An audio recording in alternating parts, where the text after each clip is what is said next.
तर आता राजकीय गोटातून बातमी समोर येते। पाण्याच्या प्रश्नावरून खासदार संजय राऊतांनी भाजपवर जोरदार टीका केली आहे। पाणी प्रश्नावर सरकार गंभीर नाहीये, टँकर माफिया भाजपला अर्थपुरवठा करतायत असा आरोपच राऊतांनी केलाय। तर कोण संजय राऊत असं म्हणत फडणवीसांनी याला प्रत्युत्तर दिलंय।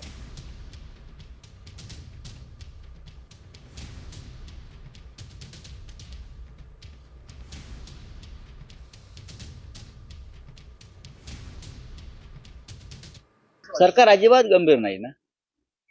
पाण्याच्या प्रश्नावर सरकार मुंबईमध्ये पाण्यासाठी मोर्चे निघतात, प्रथमच नाशिकमध्ये मोर्चे निघतात पाण्यासाठी।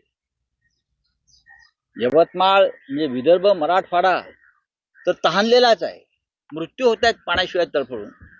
काय राज्याचे 2 उपमुख्यमंत्री आणि मुख्यमंत्री करतात सांगावं ना जरा। हे सगळे टँकर माफियांचे सूत्रधार आहेत। भारतीय जनता पक्षामध्ये जे अर्थपुरवठा आहेत करणारे हे सगळे मोठ्या प्रमाणात टँकर माफिया सुद्धा आहेत। पाणी टंचाईचा विषय संजय राऊत म्हटले सरकारची अनास्था आहे, त्यामुळे पाणी टंचाई। कोण संजय राऊत?